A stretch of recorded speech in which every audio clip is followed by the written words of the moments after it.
that? Wow.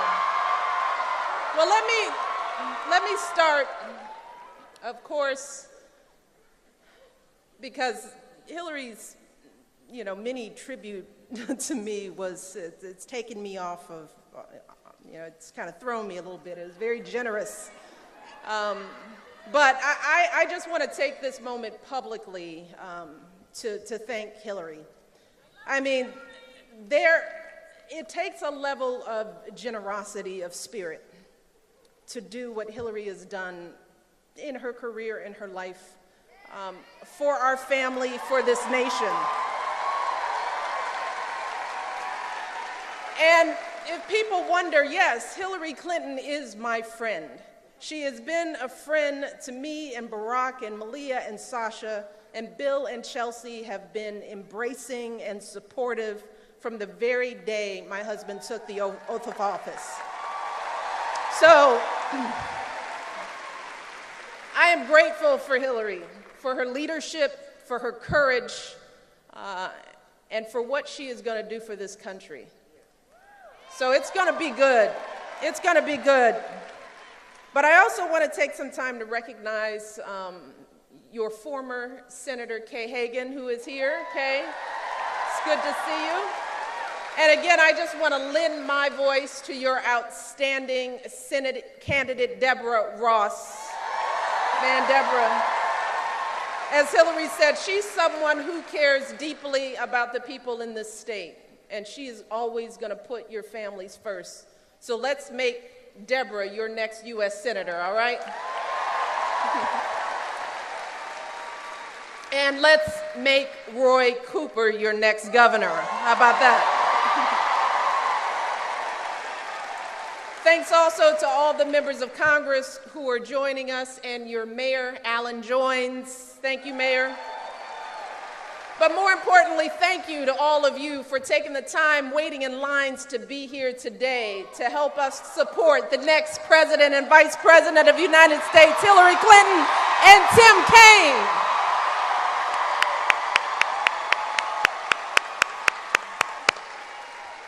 I don't know about you, but I'm fired up. We're going to make this happen. Now, you may have noticed that I have been doing some campaigning for Hillary. And I know that there are some folks out there who have commented that it's been unprecedented for a sitting First Lady to be so actively engaged in a presidential campaign. And that may be true, but what's also true is that this is truly an unprecedented election. And that's why I'm out here. I'm out here first and foremost because we have never had a more qualified and prepared candidate for president than our friend Hillary Clinton. Never before in our lifetime. I say this everywhere I go. I admire and respect Hillary. She has been a lawyer, a law professor, First Lady of Arkansas, First Lady of the United States, a U.S. Senator, Secretary of State. She has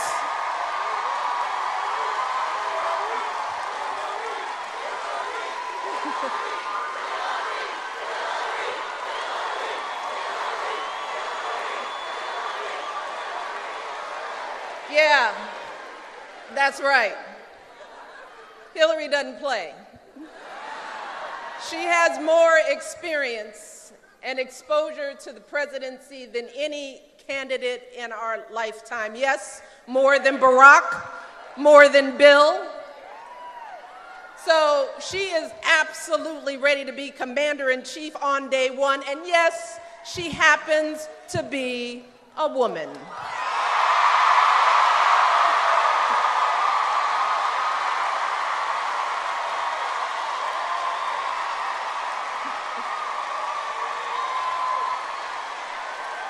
This election is also unprecedented because I don't think we've ever had two candidates with such dramatically different visions of who we are and how we move forward as a nation. One candidate has a vision that's grounded in hopelessness and despair, a vision of a country that is weak and divided, where our communities are in chaos, our fellow citizens a threat. This candidate calls on us to turn against each other, to build walls, to be afraid. And then there's Hillary's vision for this country that you just heard. A vision of a nation that is powerful and vibrant and strong, big enough to have a place for all of us, a nation where we each have something very special to contribute, and where we are always stronger together. That is the choice we face between those who divide this country into us versus them, and those who tell us to embrace our better angels and choose hope over fear. And as we look into the eyes of our children, as we send them off to school each morning and tuck them into bed at night, as Hillary said, the stakes in this election could not be more clear. And let me tell you, this is not about Republicans versus Democrats. None of that matters this time around. No, this election is about something much bigger. It's about who will shape our children and the country we leave for them, not just for the next 4 or 8 years, but for the rest of their lives. Because, as Hillary pointed out, we know the influence our president has on our children. How they turn on the TV and they see the most powerful role model in the world. Someone who shows them how to treat others, how to deal with disappointment, whether to tell the truth. They're taking it all in. And as Hillary said, when you've raised children in the White House like Barack and Hillary and I have, you were reminded every day of the impact that you have. You start seeing the images of every child in this country in the face of your child. So when people wonder how Hillary keeps her composure through the overwhelming pressure of not just this campaign, but of her career, or how Barack and I have dealt with the glare of the national spotlight these last 8 years, that's the answer. With every action we take, with every word we utter, we think about the millions of children who are watching us, who hang on to our every word, looking to us to show them who they can and should be. And that's why every day we try to be the kind of people, the kind of leaders that your children deserve, whether you agree with our politics or not.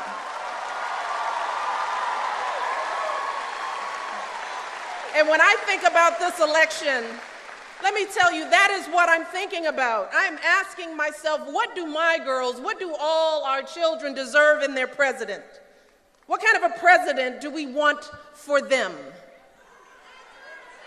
Well, to start with, I think we want someone who is a unifying force in this country, someone who sees our differences not as a threat, but as a blessing. As Hillary said, we want a president who values and honors women, who teaches our daughters and our sons that women are full and equal human beings, worthy, deserving of love and respect.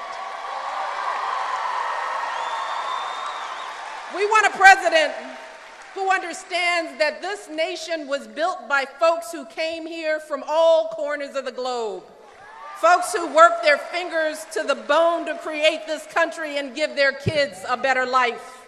We want a president who sees the goodness in all our communities, not just the brokenness.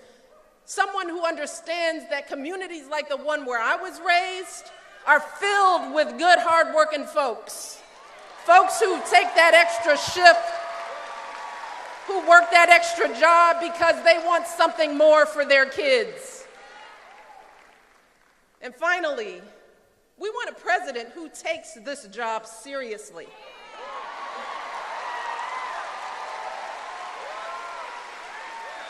And has the temperament and maturity to do it well. Someone who is steady. Someone who we can trust with the nuclear codes, because we want to go to sleep at night knowing that our kids and our country are safe. And I am here today because I believe with all of my heart, and I would not be here lying to you, I believe with all of my heart that Hillary Clinton will be that president.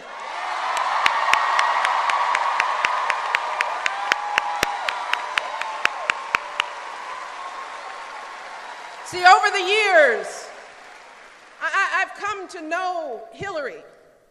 I know her, not just her extraordinary professional accomplishments, but I know her personal values and beliefs. I know that Hillary was raised like Barack and I in a working family. Hillary's mother was an orphan, abandoned by her parents.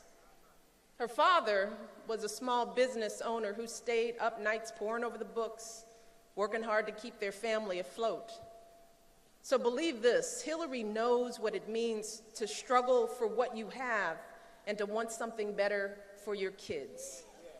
See, and that's why since the day she launched her campaign, Hillary has been laying out concrete, detailed policies that will actually make a difference for kids and families in this country. As she said, she plans to make college tuition free, to help young people drowning in debt.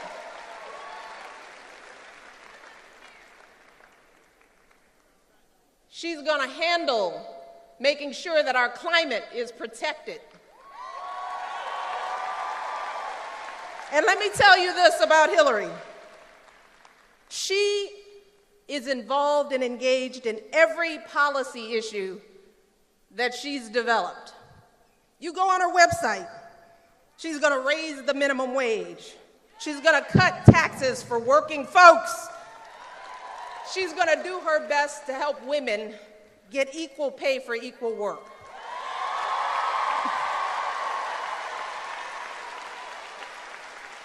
And if you want to know more, just go on her website, HillaryClinton.com. Because here's the thing about Hillary. Thankfully, Hillary is a policy wonk. And let me tell you, when you are president, that is a good thing. Because policies matter. They really matter. They determine whether our kids have good schools, whether they can see a doctor when they're sick, whether they're safe when they walk out the door on their way to school. Policies matter. And that's why Hillary has fought so hard for children's health insurance as First Lady, for affordable child care in the Senate. That's why, as Secretary of State, she has gone toe-to-toe with world leaders to keep our kids safe. And that is why day after day, debate after debate, she has shown us such strength, such grace, refusing to be knocked down, refusing to be pushed around or counted out. Hillary does all of this because she is thinking of children like her mother, children like her daughter and her grandkids, children who deserve every chance to fulfill their God-given potential. That is why Hillary is in this. She is in this race for us. She's in this for our families, for our kids, for our shared future. So let me tell you, that is why I am inspired by Hillary. That is why I respect Hillary, because she has lived a life grounded in service and sacrifice that has brought her to this day, that has more than prepared her to take on the hardest job on the planet. She has run an extraordinary campaign. She has built an impressive grassroots organization. She's raised the money. She's won all the debates.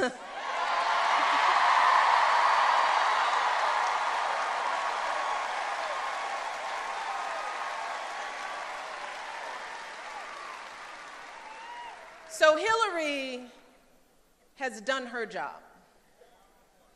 Now we need to do our job and get her elected President of the United States. Because here's where I want to get real. If Hillary doesn't win this election, that will be on us. It will be because we did not stand with her. It will be because we did not vote for her.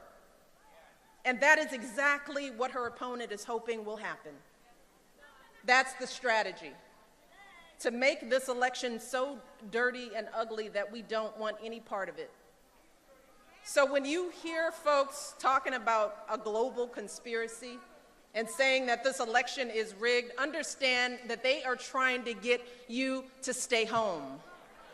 They are trying to convince you that your vote doesn't matter, that the outcome has already been determined and you shouldn't even bother making your voice heard. They are trying to take away your hope. And just for the record, in this country, the United States of America, the voters decide our elections. They've always decided. Voters decide who wins and who loses, period, end of story. And right now, thankfully, folks are coming out in droves to vote early. It's amazing to see. We are making our voices heard all across this country because when they go low,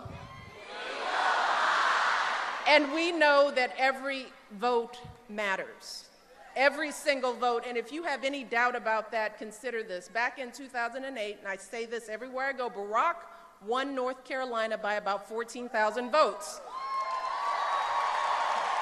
Which sounds like a lot, but when you break that number down, the difference between winning and losing this state was a little over 2 votes per precinct. See, I want you all to take that in, because I know that there are people here who didn't vote. Two votes. And people knew people who didn't vote. 2 votes. If just 2 or 3 folks per precinct had gone the other way, Barack would have lost that state, could have lost the election. And let's not forget, back in 2012, Barack actually did lose the state by about 17 votes per precinct. 17. That's how presidential elections go. They are decided on a razor's edge. So each of you could swing in this stadium. Let's think about it. Each of you could swing an entire precinct and win this election for Hillary just by getting yourselves, your friends, and your family out to vote. Just doing what you're supposed to do. You can do this. But you could also help swing an entire precinct for Hillary's opponent with a protest vote or by not voting at all. So here's what I'm asking you. Get out and vote. Get out and vote for Hillary. Vote early. Vote right now. Leave here, go vote. And don't let anyone take that right away from you. As Hillary mentioned, you may have seen in previous weeks that folks were trying to cut early voting places and cut the hours they were open, but that didn't stop people in the state. That's beautiful. Now I understand there are more locations that are opening, and I want you all to crowd those places. I want you to remember that folks marched and protested for our right to vote. They endured beatings and jail time. They sacrificed their lives for this right. So I know you can get yourselves to the poll to exercise that right. Because make no mistake about it, casting our vote is the ultimate way we go high when they go low. Voting is our high. That's how we go high. We vote. How do we go high? How do we go high? That's it. And after you vote, volunteer. No. We need you to volunteer. Roll up your sleeves, make calls, knock on doors, get people to the polls. It's turnout that's going to make the difference. We have to turn our people out. Do not let yourself get tired or frustrated or discouraged by the negativity of this election. As you are out there working your hearts out for my girl, here's the thing that I just want to tell you all, because this has been a draining election. But I urge you to please be encouraged. You know, and I want our young people to be encouraged, because we still live in the greatest country on earth. We do. And I have never felt more hopeful about the future. And I want our young people deserve that. Be encouraged. I feel that way because for the past 8 years, I have had the great honor of being this country's First Lady.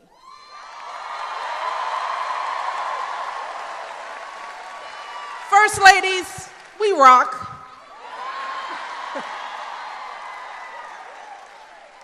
But I have traveled from one end of this country to the other. And I have met people from every conceivable background and walk of life, including folks who disagree with just about everything Barack and I have ever said, but who welcome us into their communities. Remember, our neighbors are decent folks. We're all good people who are open-hearted and willing to listen. And while we might not change each other's minds, we always walk away reminded that when it comes to what really matters, when it comes to our hopes and dreams for our children, we're just not all that different.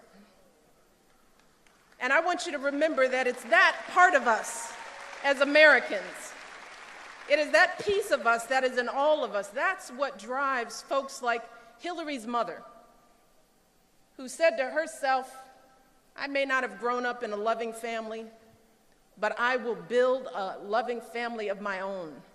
I will give my children what I never had. I will pour my heart into raising a strong, smart, loving daughter. That's what drives people like my father, who kept getting up and putting in those long hours, who said, I may not have gone to college, but I'm going to keep working because maybe my son, maybe my daughter will, because in this country, anything is possible.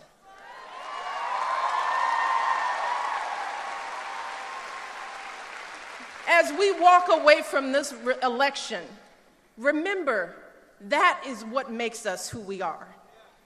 Remember that. It's a country where a girl like me from the south side of Chicago, whose great-great-grandfather was a slave, can go to the finest universities on earth. A country where a biracial kid from Hawaii, the son of a single mother, can make it to the White House. A country where the daughter of an orphan can break that highest and hardest glass ceiling and become president of the United States.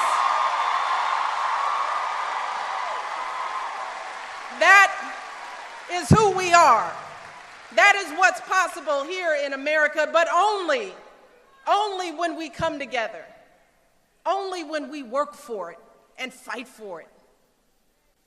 So that's why for the next 12 days, folks, we need to do everything possible to help Hillary Clinton and Tim Kaine win this election. Are you with me? Are you with me? I can't hear you. Are we going to do this? We're going to vote. We're going to vote early. We're going to stand in line. We're going to make our voices heard. No one is going to take away our hope. Let's get this done. Thank you all. God bless. I'm still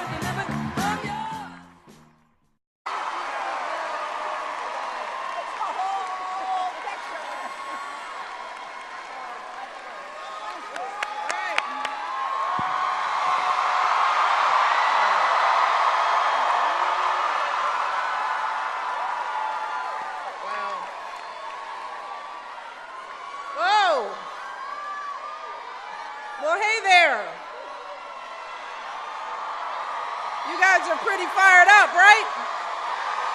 I like that. I like that. Wow. Well, let me start, of course, because Hillary's, many about you, but I'm fired up. We're going to make this happen. Now, you may have noticed that I have been doing some campaigning for Hillary. And I know that there are some folks out there who have commented that it's been unprecedented for a sitting First Lady to be so actively engaged in a presidential campaign. And that may be true, but what's also true is that this is truly an unprecedented election. And that's why I'm out here. I'm out here first and foremost because we have from the very day my husband took the oath of office. So I am grateful for Hillary, for her leadership, for her courage, and for what she is going to do for this country. So it's going to be good. It's going to be good.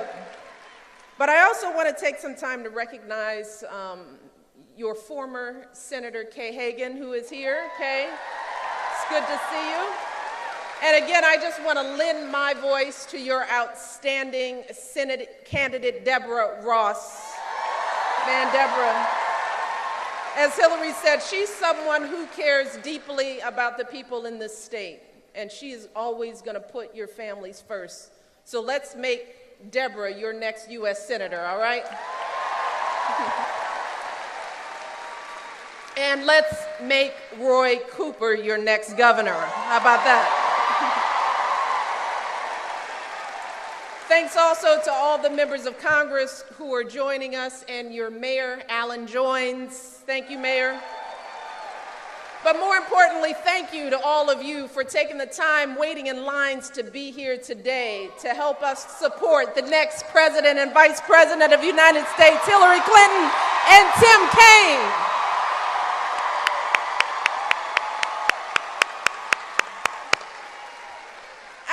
Tribute to me was, it's taken me off of, it's kind of thrown me a little bit. It was very generous. But I just want to take this moment publicly to thank Hillary. I mean, it takes a level of generosity of spirit to do what Hillary has done in her career, in her life, for our family, for this nation. And if people wonder, yes, Hillary Clinton is my friend. She has been a friend to me and Barack and Malia and Sasha, and Bill and Chelsea have been embracing and supportive